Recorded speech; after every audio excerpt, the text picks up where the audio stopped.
दिल्ली के उप मुख्यमंत्री मनीष सिसोदिया की क्या ये होली गुजरेगी जेल की सलाखों के बीच में? ये सवाल इस वजह से खड़ा हो गया है क्योंकि उनकी जमानत याचिका पर सुनवाई होनी है 10 मार्च को। हालांकि सबके बीच में 2 दिन की सीबीआई हिरासत और बढ़ा दी गई है और ऐसे में सोमवार को एक बार फिर से उनको कोर्ट में पेश किया जाएगा। हालांकि मनीष सिसोदिया के वकीलों की जो टीम थी उन्होंने लगातार विरोध किया कि रिमांड नहीं बढ़ाई जानी चाहिए, जमानत याचिका पर जल्द सुनवाई होनी चाहिए, लेकिन कोर्ट ने उनकी दलील को नहीं स्वीकार किया। हमारे साथ मौजूद है आम आदमी पार्टी के विधायक और मनीष सिसोदिया के जो वकीलों की टीम थी उन्हीं में से एक सोमनाथ भारती। सोमनाथ जी, आप लोग तो लगातार विरोध कर रहे थे, कह रहे थे कि सीबीआई के पास कुछ भी नया नहीं बताने को, लेकिन फिर भी 2 दिन की सीबीआई हिरासत में भेजा गया।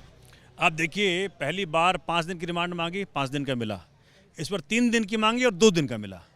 और जज साहब ने साफ साफ कहा और मुस्कुराते हुए कहा, अभी जो करना है कर लो। चूँकि कोई भी एविडेंस नहीं है, कोई भी रिवोल्यूशन नहीं है, कोई भी डॉक्यूमेंट नहीं है, उनका एक ही ग्राउंड है, तोते की तरह रटे जा रहे हैं कि जी बोलते नहीं है, ये बताते नहीं हैं, ये सच नहीं बता रहे हैं। अरे भाई, जब जो चीज़ है ही नहीं वो कैसे बताएगा? तो उनके आकाओं के द्वारा आदेश दिया गया है कि भाई मनीष जी से वो चीज़ बुलवाओ जिससे कि आम आदमी पार्टी अरविंद केजरीवाल जी फंसे। तो ये फेल्यूर का एक बड़ा नमूना दिखा मुझे, भाजपा की हताशा का, निराशा का नमूना दिखा। एक तरफ इस देश के अंदर मोदी अदानी का डुओ है जो देश को खोखला किया जा रहा है, लाखों करोड़ों का गबन है। राजस्थान के अंदर कोयले की खदानें अदानी को दी गई, वहाँ पे कौन जांच करेगा?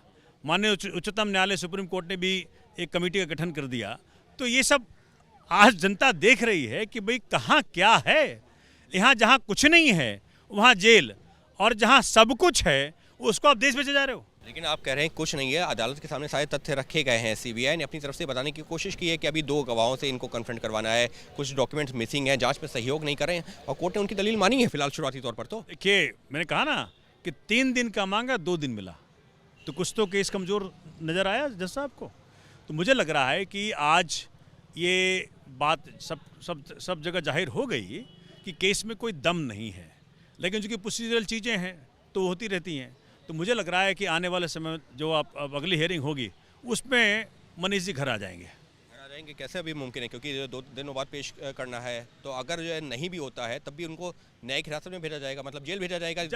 जमानत याचिका पर सुनवाई तो 10 मार्च को है। जज के पास डिस्क्रिशन है। देखिए, अगर मान लो रिमांड एप्लीकेशन के दौरान, आर्गूमेंट के दौरान जज साहब को लगता है कोई केस ही नहीं है, इस आदमी को बेफालतू रखे हुए हो, तो वो रिलीज कर सकते हैं। ऐसा जजमेंट हमने दिया भी वहाँ पे, बिना याचिका पर, जमानत याचिका पर सुनवाई किए हुए। भाई जज का डिस्क्रिशन है, लेकिन अगर उनको लगा कि नहीं हम की बेल एप्लीकेशन सुनेंगे तो वो तब तक सुनेंगे। लेकिन आपने एक बात और कही कि अरविंद केजरीवाल तक जो है जांच पहुंचाने की कोशिश है, उनको जो सवालों के घेरे में लाने की कोशिश है। आपको ऐसा लग रहा है कि जांच की आंच अरविंद केजरीवाल तक पहुंचेगी? नहीं, मैं कह रहा हूँ ये चाह रहे हैं कि मनीष जी इस प्रकार से स्टेटमेंट दें। देखो आज क्या हो रहा है, आप समझिए मेरी बात।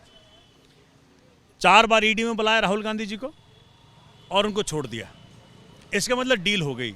ईडी में गया व्यक्ति घर वापस आ गया, जिसको वो कहते हैं मेन अपोनेंट।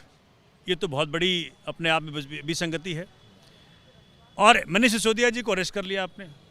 तो आज कांग्रेस तो भाजपा गोद में है, भाजपा कांग्रेस साथ लड़ रही है, और लड़ किससे रही है? आम आदमी पार्टी से लड़ रही है। तो सिर्फ और सिर्फ आज आग की किरकिरी अगर कोई है तो आम आदमी पार्टी अरविंद केजरीवाल है।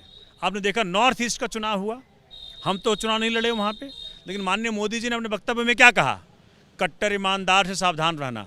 इसका मतलब उनके जहन में अरविंद केजरीवाल बैठे हुए हैं।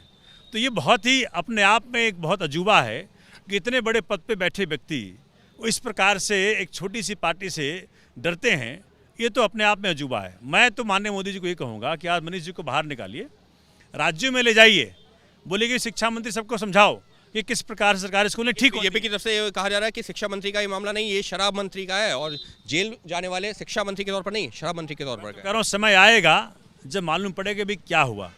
वो एक्साइज पॉलिसी जिसको ये कंडेम कर रहे हैं, जिसका फाइनल अथॉरिटी, फाइनल सिग्नेचर किसने किया? माननीय एलजी साहब ने किया।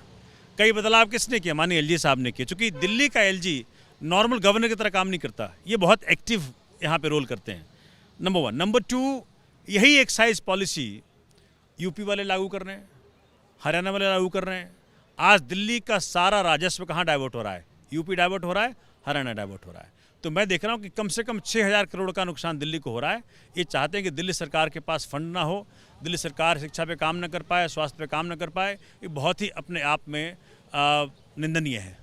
साफ तौर पर आम आदमी पार्टी के वकीलों की टीम में से एक सोमनाथ भारती, जिनका ये कहना है कि मनीष सिसोदिया को जबरन फंसाया जा रहा है, कोई ऐसे तथ्य नहीं है, लेकिन अदालत में ये सारी दलीलें दी गई थी और अदालत ने उसके बावजूद 2 दिन की जो सीबीआई हिरासत में भेजा है। और तो और जो जमानत याचिका दायर की गई थी, जिस पर सीबीआई से जवाब मांगा गया है, उस पर भी अगली सुनवाई 10 मार्च को होगी, यानी कि बहस होगी, लेकिन वो होनी है होली के बाद में। और इसी वजह से सवाल खड़ा हो गया है कि क्या दिल्ली के उप मुख्यमंत्री मनीष सिसोदिया की ये होली जेल की सलाखों के पीछे ही गुजरेगी।